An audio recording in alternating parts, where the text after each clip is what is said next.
چہرہ ہے کہ انوار دو عالم کا صحیفہ، آنکھیں ہیں کہ بحرین تقدس کے نگی ہیں، ماتھا ہے کہ وحدت کی تجلی کا ہے ورق، عارض ہے کہ والفجر کی آیت کے امی ہے، گیسو ہے کہ واللیل کے بکھرے ہوئے سائے، ابرو ہے کہ کوسین شب قدر کھلے ہیں، گردن ہے کہ برفر کے زمیں اوج سریا، لب صورت یاقوت شعاعوں میں دھلے ہیں، قد ہے کہ نبوت کے خد و خال کا معیار، بازو ہے کہ توحید کی عظمت کے علم ہے،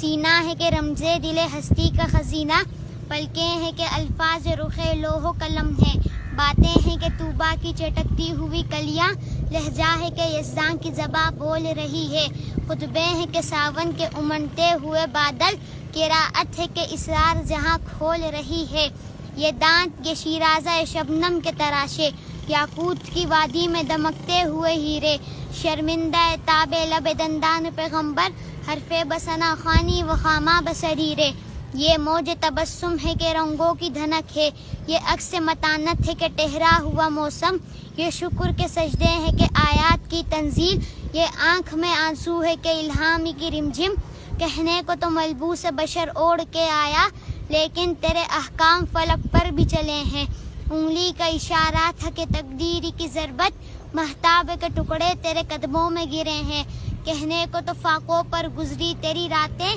اسلام مگر اب بھی نمک خوار ہے تیرا، تو نے ہی سکھائی ہے تمیز من و یزداں، انسان کی گردن پہ صدا بار ہے تیرا، کہنے کو تیرا فقر تیرے فخر کا باعث، لیکن تو سخاوت کے سمندر کا کنارہ، کہنے کو تیرے سر پہ ہے دستار یتیمی، لیکن تو زمانے کے یتیموں کا سہارا۔